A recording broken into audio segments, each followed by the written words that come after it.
Bienvenue. Ah, il faut aller ouvrir alors, ouais. C'est pas normal, merci. Ouais.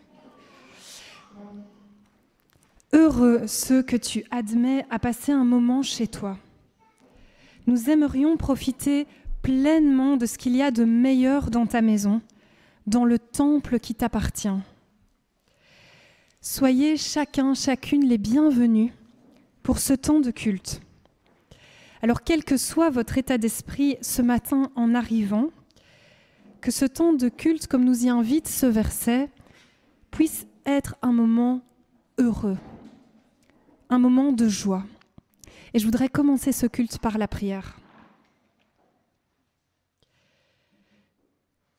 Seigneur, nous venons à toi ce matin, tels que nous sommes, pour passer un moment avec toi. Nous aimerions vraiment profiter de ce qu'il y a de meilleur dans ta maison. Et sans doute que certaines choses en nous en empêchent. Aide-nous à te les déposer en ce début de culte, à nous décharger à tes pieds de nos préoccupations, de nos difficultés, de nos tristesses, de nos distractions, pour pouvoir nous concentrer sur l'essentiel, sur ta personne. Nous sommes reconnaissants, Seigneur, d'être là ce matin et nous voulons te dire merci pour la chance que nous avons de nous rassembler librement en ton nom. Garde chacun ce matin, et particulièrement les enfants qui vont avoir un dimanche pas comme les autres, autour des merveilles de ta création. Bénis également tous les moniteurs. En ton nom, Seigneur. Amen. Et je vais inviter Louane pour la lecture d'un psaume.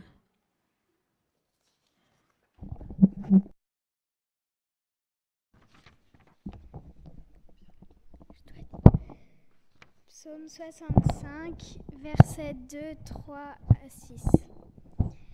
Dieu de la cité de Sion, tu mérites que chacun te loue et tienne les promesses qu'il t'a faites. Toi qui accueilles les prières. Dieu, notre Sauveur, tu es fidèle à toi-même, tu nous réponds par des actes impressionnants. Toi en qui espèrent les populations du bout du monde et des rivages les plus lointains.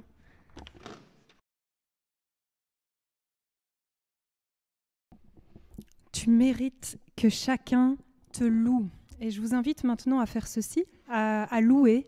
On peut se lever et je vais inviter les enfants à venir devant pour montrer les gestes aux adultes. Voilà, n'hésitez pas à les suivre pour les encourager. On peut se lever.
Merci aux enfants. Prenez place.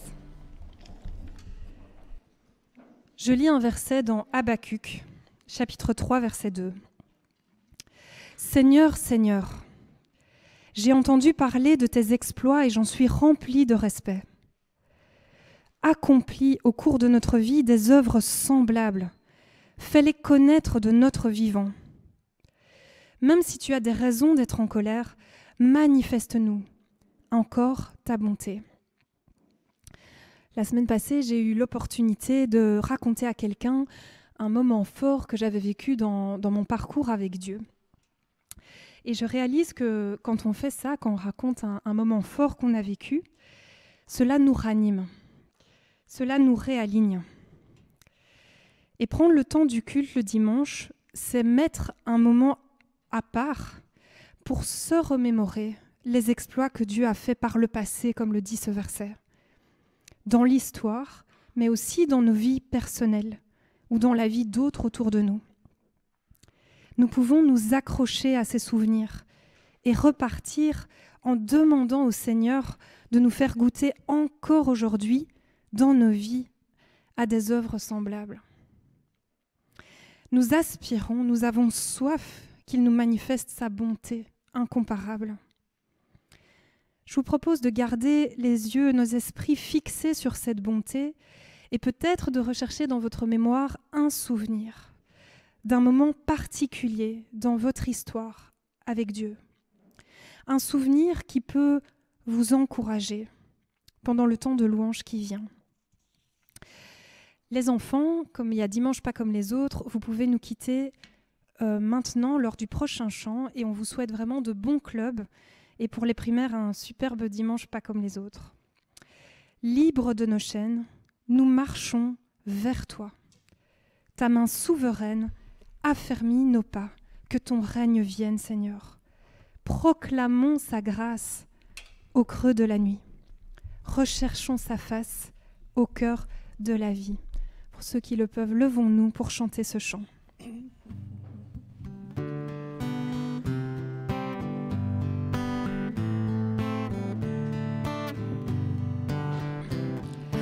Libre de nos chaînes, nous marchons vers toi. Ta main souveraine affermit nos pas, armés de lumière, couronnés d'éclat. Soyons sur la terre, messagers de joie.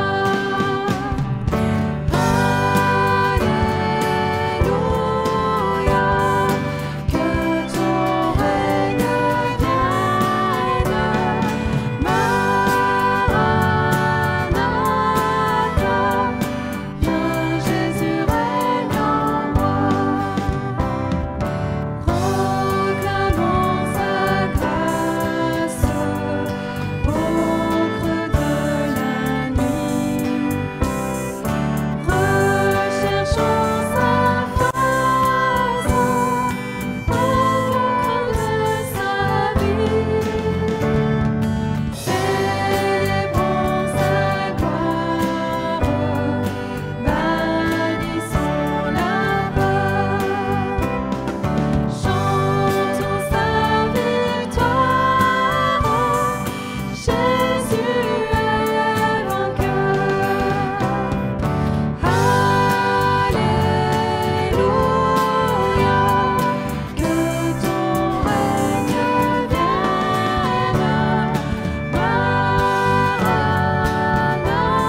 Maranatha, viens Jésus règne en moi.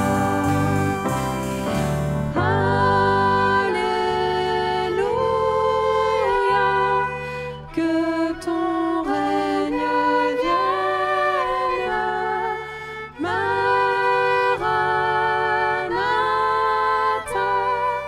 viens Jésus règne en moi.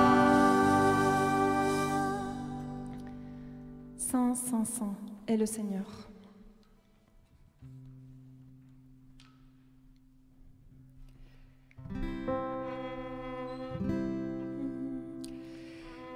Saint, Saint, Saint est le Seigneur, Dieu puissant. La terre et les cieux sont remplis de ta gloire.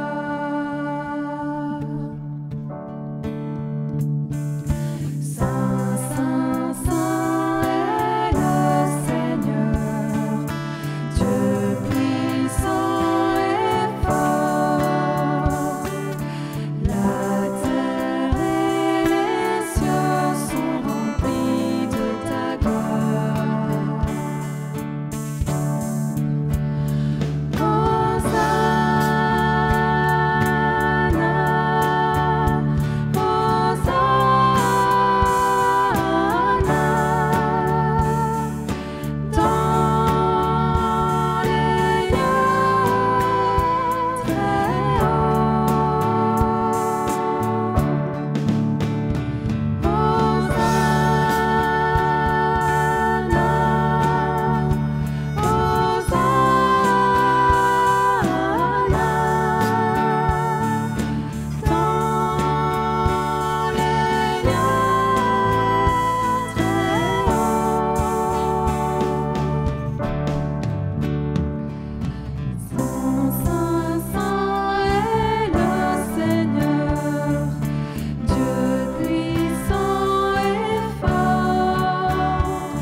Prenez place et je vous invite à prier.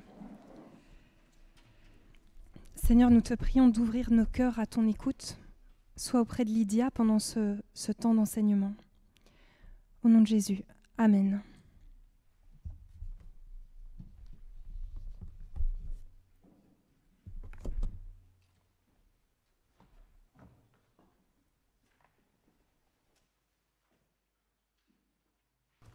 Il n'y a pas d'erreur, je ne viens que pour les lectures.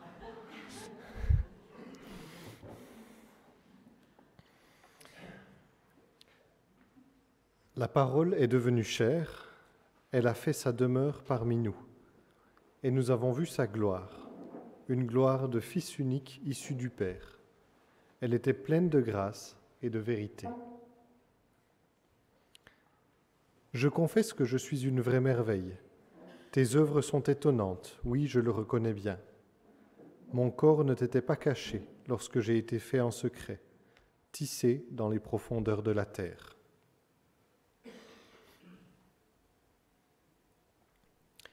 Il transformera notre misérable corps mortel pour le rendre semblable à son corps glorieux, grâce à la puissance qui lui permet de soumettre toutes choses à son autorité. Par le baptême, donc, nous avons été mis au tombeau avec lui pour être associés à sa mort, afin que, tout comme le Christ a été ressuscité d'entre les morts par la puissance glorieuse du Père, nous aussi, nous vivions d'une vie nouvelle.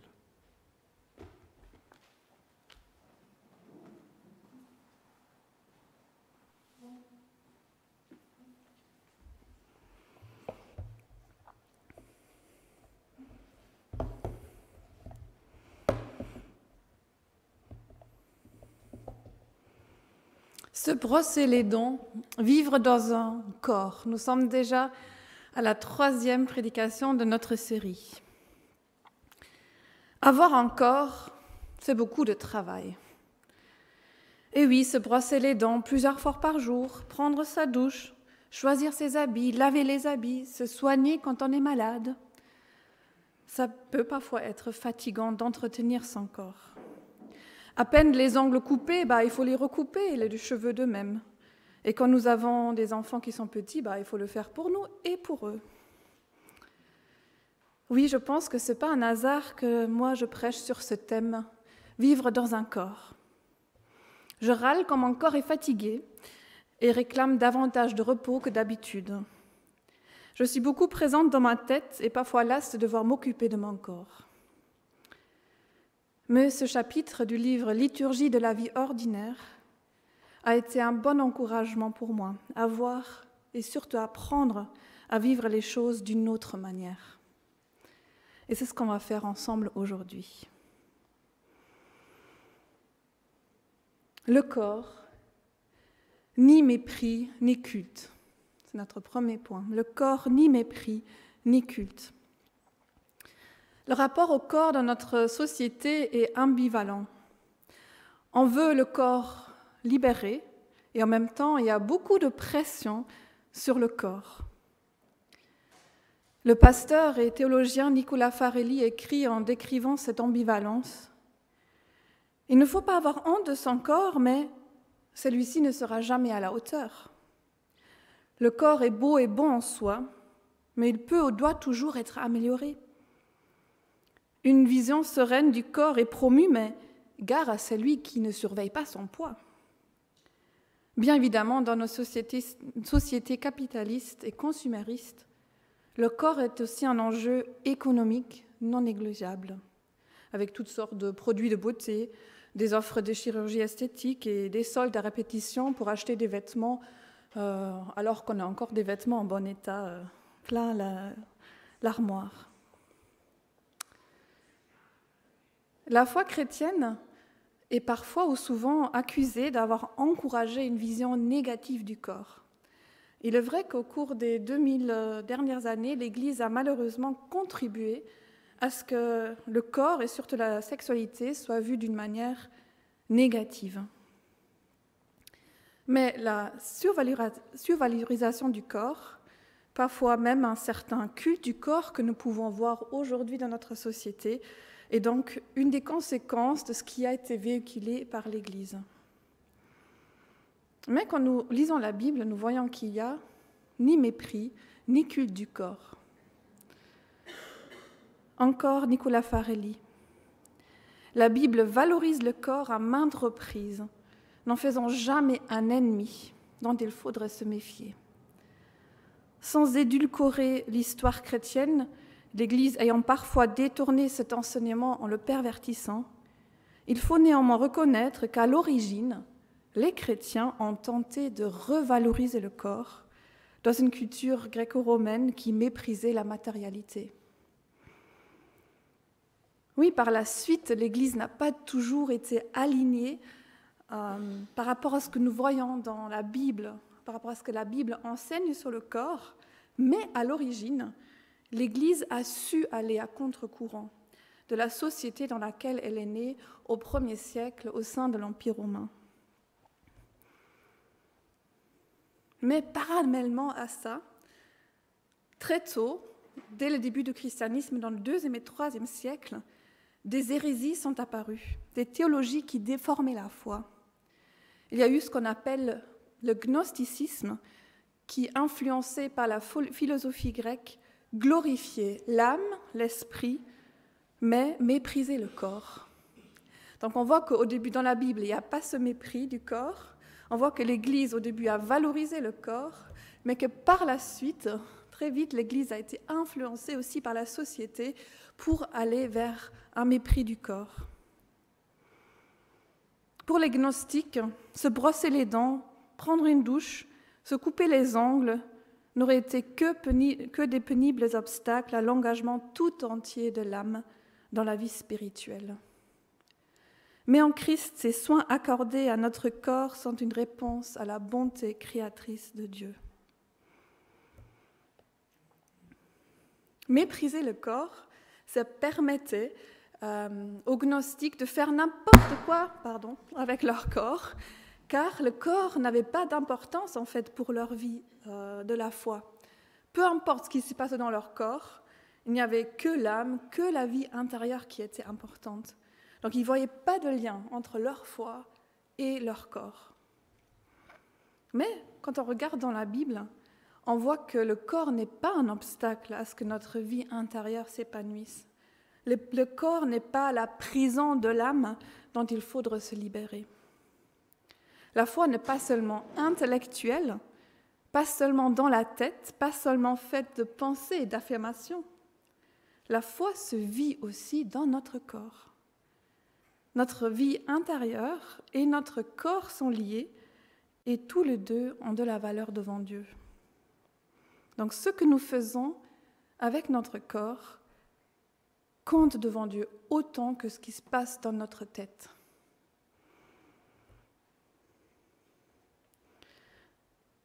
L'autrice qui a écrit ce livre dont nous nous inspirons écrit « Dans la Bible, on voit que le corps n'est pas secondaire par rapport à la foi, mais qu'il fait partie intégrante de l'adoration. » Ça veut dire que nous n'entretons pas seulement notre corps pour pouvoir faire autre chose, ça pourrait parfois être ma tendance. Oui, il faut prendre soin du corps et après on fait des choses plus importantes. Non, notre corps fait partie de l'adoration. Nous avons été créés pour faire l'expérience de la vie, des plaisirs, des limites de notre corps. Corps et vie intérieure, corps et âme vont ensemble dans ce que nous pouvons voir dans la parole de Dieu. Et je lisais il y a quelque temps un article de Christianity Today qui parle des personnes qui sont atteintes de démence et qui était intitulé « Le corps garde la foi ». Le corps garde la foi. Il affirmait justement la même chose, que le corps fait partie de l'adoration, que toute notre histoire en fait est inscrite dans notre corps, que la mémoire et aussi la mémoire de notre foi n'est pas simplement inscrite dans nos neurones, mais aussi dans notre corps, que notre corps garde la foi même quand nos neurones peuvent nous lâcher, que le corps sait encore chanter des hymnes même quand notre mémoire intellectuelle nous fait défaut. Merci, cher corps, de garder notre foi.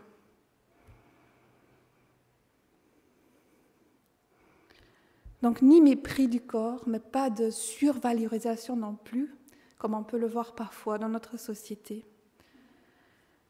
Mais encore un autre élément, un élément important qui peut nous aider à prendre davantage conscience de la valeur et de l'importance de notre corps. Et ce serait notre deuxième point. Jésus aussi a un corps. Jésus aussi a un corps. Nous lisons dans Jean 1, verset 14, « La parole est devenue chair. Elle a fait sa demeure parmi nous, et nous avons vu sa gloire, une gloire du Fils unique issu du Père. Elle était pleine de grâce et de vérité. » Peut-être que vous êtes étonnés de lire « Jésus a un corps » au lieu de « Jésus avait un corps ».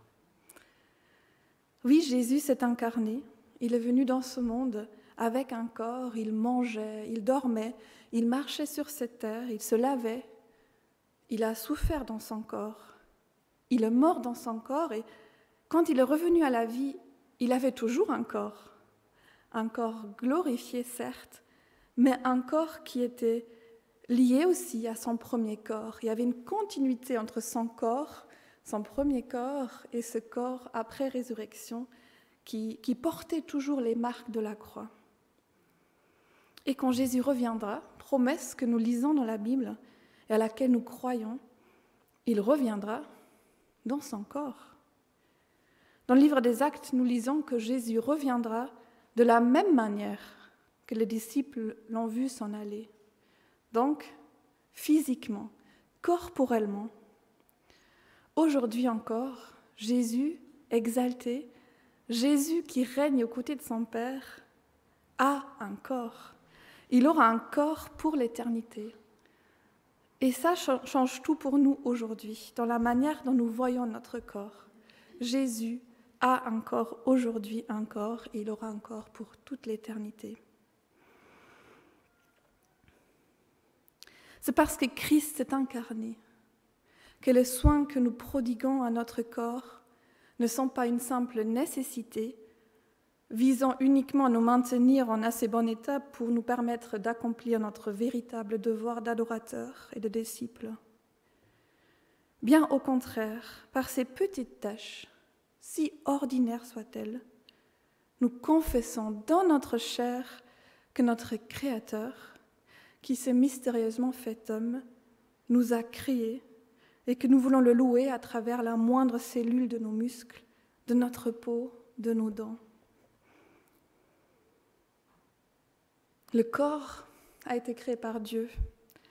Et comme toute la création de Dieu, il a été créé bon. En Genèse 1, nous lisons « Dieu vit que tout ce qu'il avait fait était une très bonne chose. » Et le psalmiste s'éclame « Je confesse que je suis une vraie merveille. Tes œuvres sont étonnantes. Oui, je le reconnais bien. Mon corps ne t'était pas caché lorsque j'ai été fait en secret. » Oui, notre être est une merveille, notre corps est une merveille. Mais quand le mal est entré dans ce monde, cela a aussi eu des conséquences sur notre corps. Notre corps reste bon, il reste merveille, aimé par Dieu, digne de notre tendresse, mais il est maintenant aussi sujet aux maladies et à la souffrance. Aujourd'hui, nous souffrons dans notre corps. Certains par moments, d'autres pendant de longues saisons, d'autres encore toute une vie. Oui, il y a des situations douloureuses et ces situations nous font soupirer de toutes nos forces après le corps renouvelé que Dieu nous promet dans sa parole. Le fonctionnement merveilleux que Dieu a prévu pour notre corps peut être perturbé par de petits ou de grands problèmes. Corps merveille, ça reste vrai, et corps souffrant aussi, c'est aussi vrai. Deux réalités qui se côtoient dans notre vie et qui sont aussi réelles que l'espérance à laquelle nous sommes attachés. Un jour, notre corps sera renouvelé, entièrement renouvelé. Prendre soin de mon corps dans ces situations où il se porte bien comme quand il est malade me rappelle que mon corps n'est certes pas fait pour durer, mais qu'il est fait pour être renouvelé. Philippiens 3. Il transforma notre misérable corps mortel pour le rendre semblable à son corps glorieux, grâce à la puissance qui lui permet de soumettre toutes choses à son autorité. Le misérable corps mortel, c'est quand même fort aussi ce que Paul écrit ici. Ça souligne vraiment toute la souffrance qui peut être rattachée à notre corps dans ce monde. Oui, ce corps à travers lequel nous expérimentons de belles choses aussi, le plaisir d'une douche chaude ou d'un repas délicieux, ce corps va mourir un jour. Oui, c'est un corps qui par moments nous fait des misères. Mais ce corps est aussi comme une graine qui, une fois tombée en terre, deviendra une plante nouvelle, un corps renouvelé par la puissance de Jésus et à l'image de son corps, déjà renouvelé, déjà glorifié. Nous aussi, nous aurons un corps pour l'éternité. Jésus aura un corps pour l'éternité et nous aussi. Et la rédemption en Christ touche notre être tout entier, le corps et l'âme. Quel encouragement aussi de pouvoir se dire que Christ est déjà passé par tout ça, par la réalité de notre humanité qui est aussi corporelle, qui nous a précédés dans la résurrection, dans cette vie qui ne meurt plus, dans cette vie d'une toute nouvelle essence. Et si nous pouvons le suivre dans cette vie nouvelle, oui, c'est grâce à sa vie, à sa mort pour le pardon de nos fautes et à son retour à la vie. Et tout ça a une influence sur notre vie d'aujourd'hui. Si mon corps est fait pour être renouvelé, ça vaut la peine de prendre soin de son corps, ici et maintenant. L'autrice écrit « Quand je me brosse les dents devant le lavabo et que je vois mon reflet dans le miroir, je veux que ce soit un geste de bénédiction, durant lequel je me rappelle que ces dents que je lave ont été créées par Dieu pour une bonne raison, que mon corps et mon âme sont inséparables et que tous deux méritent notre attention.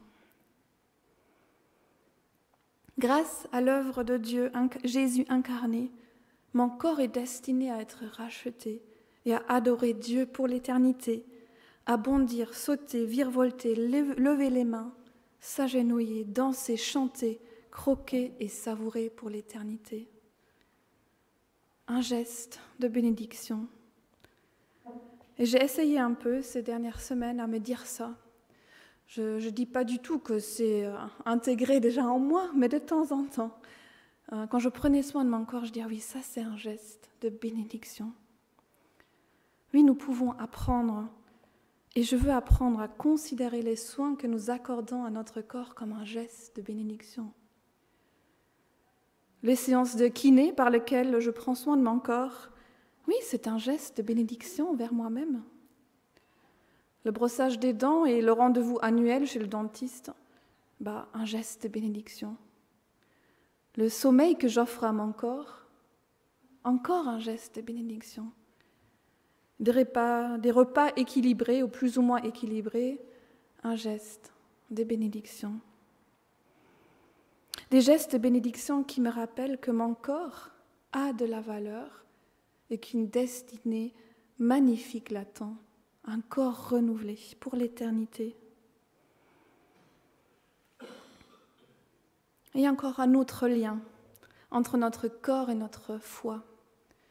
Donc un corps qui ni à mépriser, ni à adorer. Jésus a un corps et nous aurons un corps pour l'éternité. Et le troisième point, comment notre corps soutient notre foi. Comment notre corps soutient notre foi.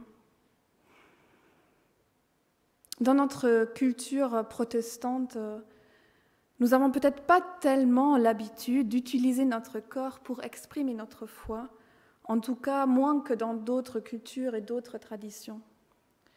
Nous avons beaucoup valorisé les mots, les concepts, ce qui est aussi important, mais ce qui n'est pas suffisant.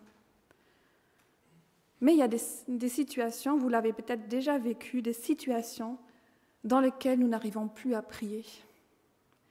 Les mots ne suffisent plus parfois pour exprimer ce que nous vivons. Et à ce moment-là, notre corps peut prendre le relais et nous soutenir. Tish Harrison Warren écrit « Alors que les mots me manquaient, la prière non verbale, la prière dans mon corps, avec mon corps, est devenue une bouée de sauvetage. Je n'arrivais pas à parler, mais je pouvais me prosterner. Il m'était encore possible de me soumettre à Dieu en utilisant mes genoux et mes mains, élever ma souffrance vers le ciel, ce poids sur mon cœur que rien ne pouvait exprimer. Je faisais l'offrande de mon corps, souffrant, en utilisant mes mains, mes genoux, mes larmes, mes yeux levés vers le ciel. C'est mon corps qui menait la prière, qui conduisait mon être tout entier, finissons par susciter les mots. Et je trouve ce passage vraiment très touchant et qui peut vraiment être d'un grand secours dans ces moments-là où les mots nous manquent. Ouvrir nos mains devant Dieu, c'est comme une prière. C'est une manière de dire à Dieu, avec mon corps, que malgré mes préoccupations, peut-être malgré mon stress ou ma souffrance, je veux me rendre présent à sa présence dans ma vie.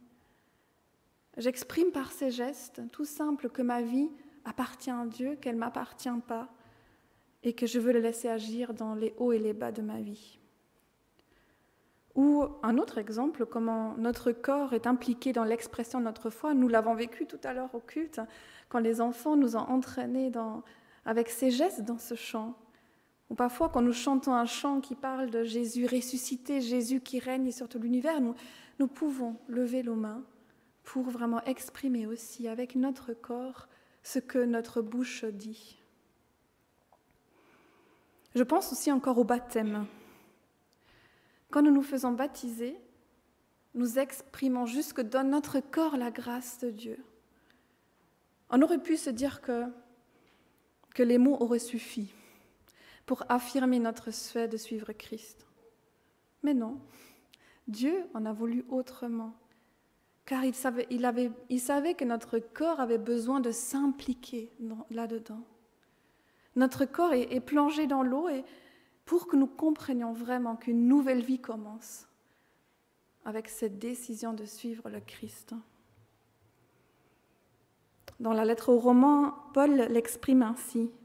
« Par le baptême, donc, vous avez été mis au tombeau avec lui pour être associés à sa mort, afin que tout comme le Christ a été ressuscité d'entre les morts par la puissance glorieuse du Père, nous aussi nous vivions d'une vie nouvelle. »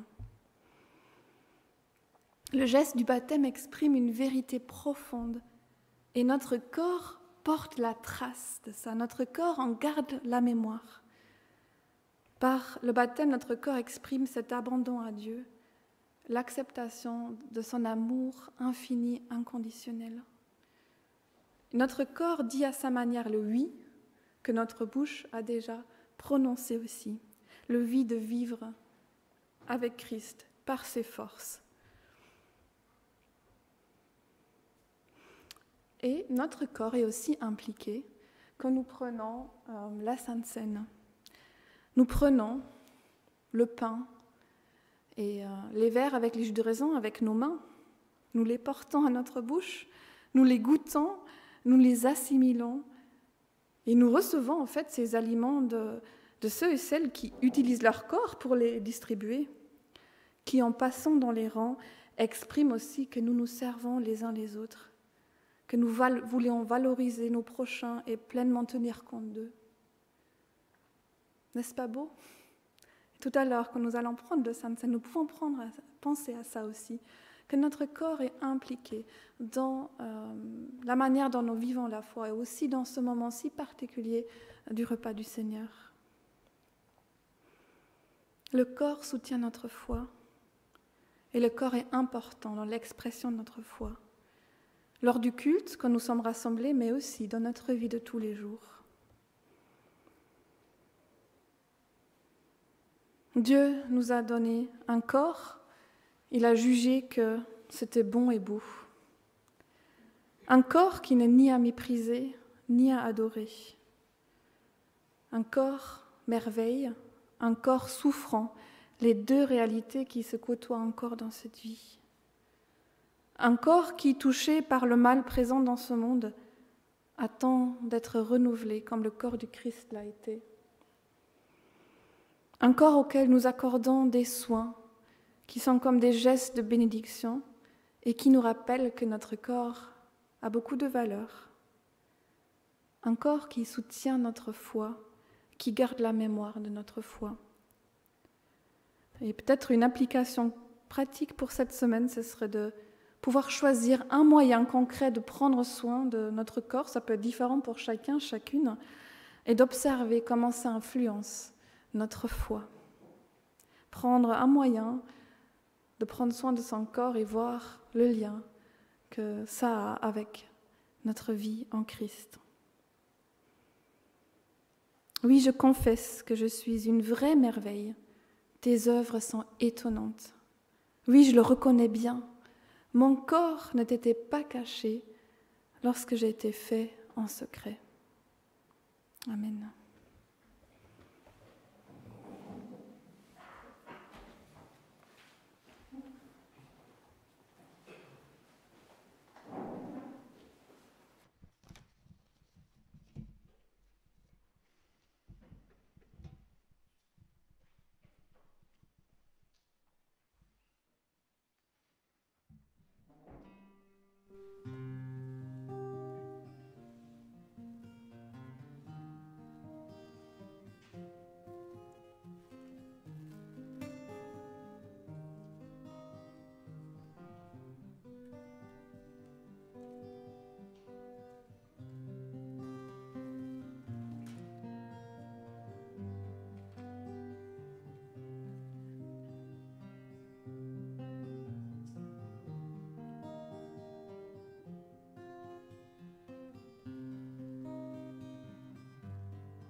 Un grand merci Lydia pour cette réflexion que nous voulons continuer à méditer dans les prochains jours.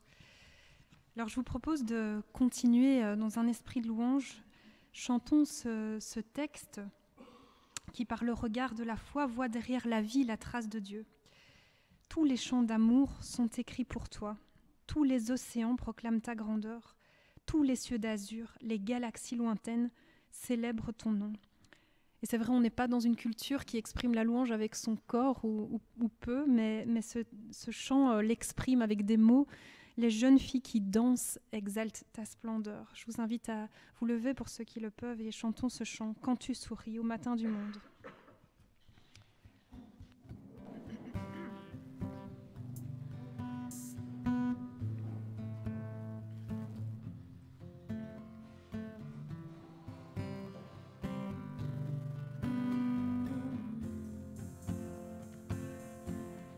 Quand tu souris au matin du monde, les anges de leur voix profonde entendent un hymne à ta bienveillance. Si joie, les étoiles et mers ensemble, les cieux et la terre résonnent devant ton amour immense. Douce mélodie, traversant les lieux et les temps, tendre symphonie, c'est le vent du cœur des vivants. Tous les chants d'amour sont écrits pour toi. Tous les océans proclament ta grandeur. Tous les cieux d'azur, les galaxies lointaines célèbrent ton nom. Les poèmes, les romances ne parlent que de toi. Les jeunes filles qui dansent exaltent ta splendeur. Le rire des nouveau-nés, les vieillards couronnés n'ont de plus beaux discours que tous leurs chants d'amour. À toi tous les chants d'amour. Quand tu souris au fond d'une étable parmi les bergers, les mages qui louent le Sauveur qui nous est né. Sur la croix, tu souris encore pour moi. Méprisant la mort, tu t'offres pour prix de ma liberté. Les prophètes et les anges s'émerveillent encore devant ta gloire en se remémorant la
place.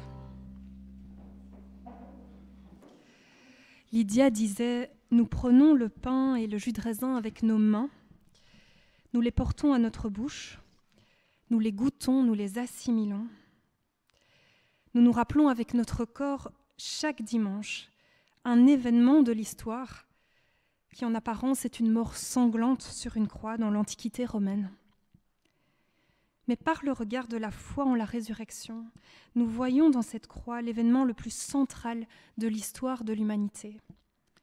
Et Alexia va nous lire un texte qui exprime cette réalité.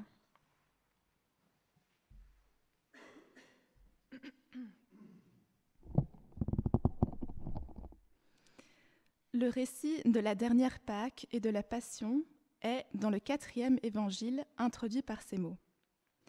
Jésus, ayant aimé les siens qui étaient dans le monde, les aima jusqu'à la fin. Jusqu'à la fin. Non seulement Jésus a aimé les hommes jusqu'au dernier moment de son existence terrestre, mais il les a aimés d'une manière complète, totale, parfaite, définitive. Il les a aimés au maximum. C'est dans sa passion qu'il a mis le comble à son amour. C'est là que l'exploration de Jésus par son disciple est la plus profonde, la plus fructueuse. C'est là que je découvre combien et à quel prix je suis aimée.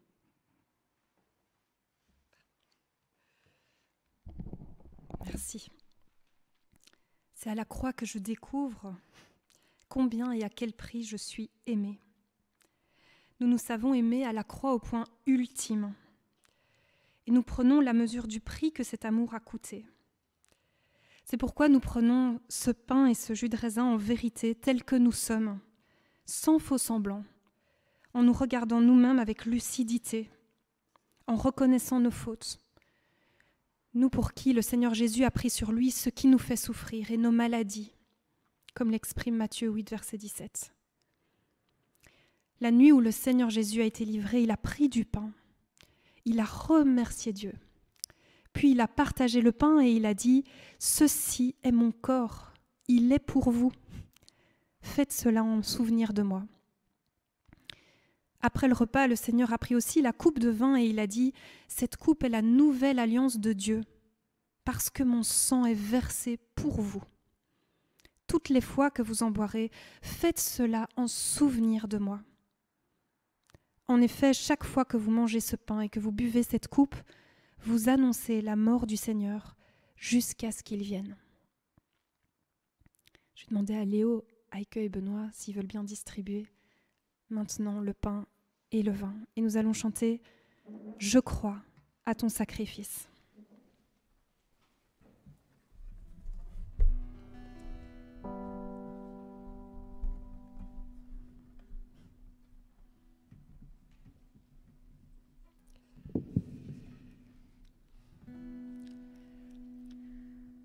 Torrent d'amour et de grâce, amour du Sauveur en croix, à ce grand fleuve qui passe, je m'abandonne.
Et je vais inviter Benoît à prier maintenant pour nous.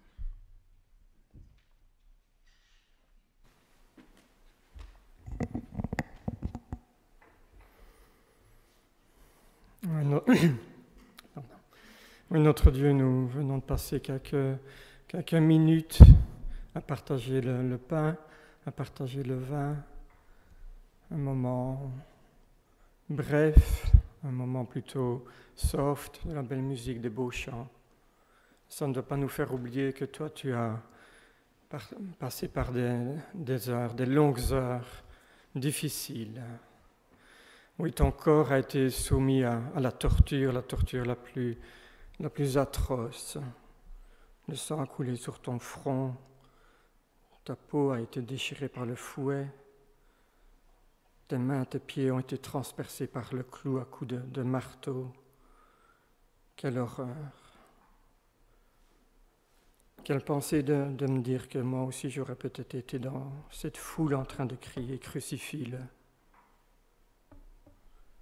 Oui, quelle noirceur, Seigneur, dans le cœur des hommes. Et quel contraste avec ton cœur. Toi, tu étais agonisant sur la croix, tu étouffais sur la croix et tu pensais au pardon. Tu nous offrais ta grâce. Non, Seigneur, ce n'était pas un échec, c'était une victoire retentissante. Une victoire qui a changé le cours de l'humanité. Tu as vaincu le mal, tu as vaincu Satan définitivement. Tu offres ta grâce à tous ceux qui veulent bien la prendre de tes mains. Oui, Seigneur, où en serais-je si je n'étais pas au bénéfice de cette grâce? Que puis-je te donner en retour? Rien. Je peux te dire merci. Un petit mot, faible et dérisoire par rapport à la grandeur de ton œuvre. Alors, merci Seigneur. Amen.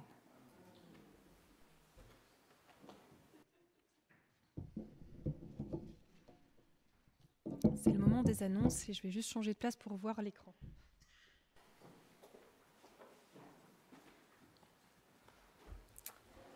Alors ce dimanche après-midi, il y a la sortie Stock & Fun au Rouge Cloître. Donc je pense que vous pouvez aller vers Sophie, mais qui est avec les enfants, si vous avez envie de rejoindre la sortie.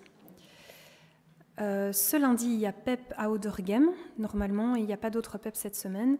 Ce jeudi, on a notre réunion de prière, jeudi, je prie. La semaine prochaine, si vous voyez un peu moins de dames dans l'assemblée, c'est normal, parce qu'on sera pour beaucoup au week-end Femmes 2000. Et je vais laisser la parole à Patty pour l'annonce.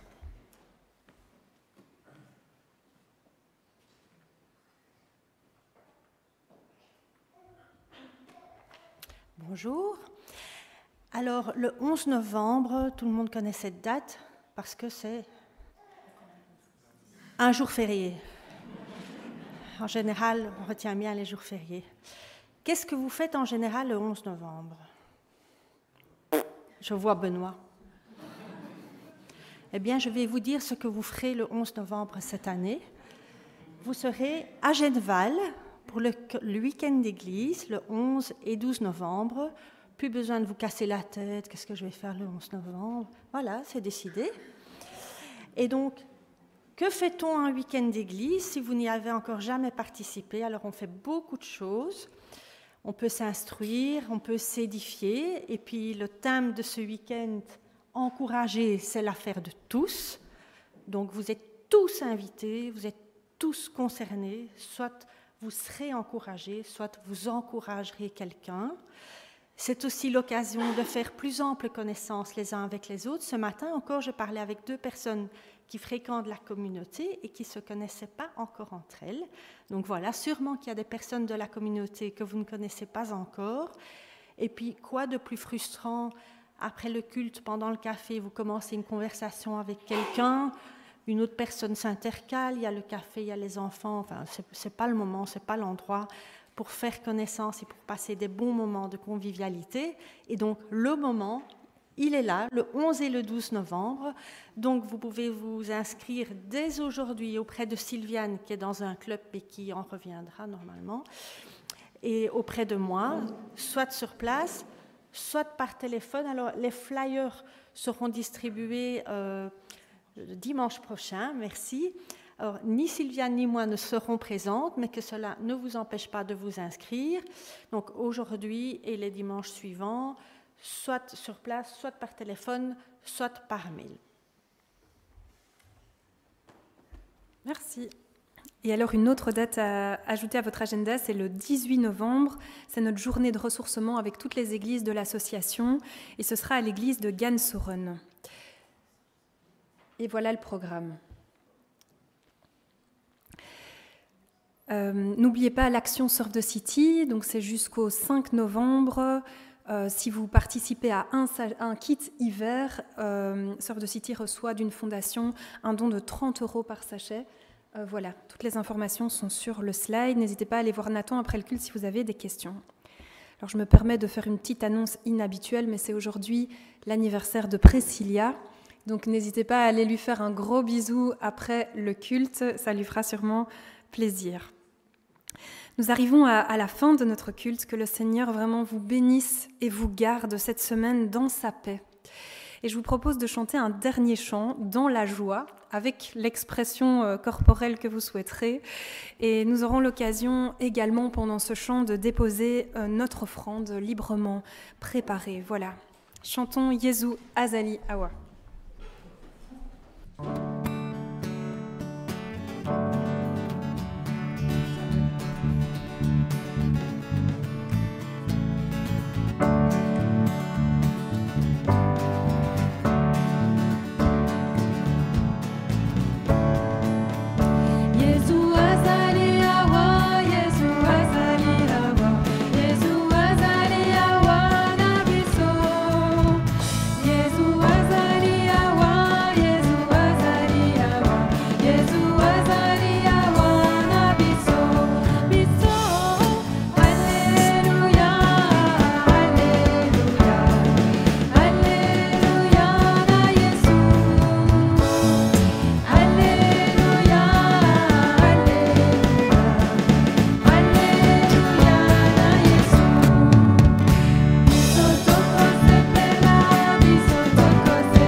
Bon dimanche et bon café après culte.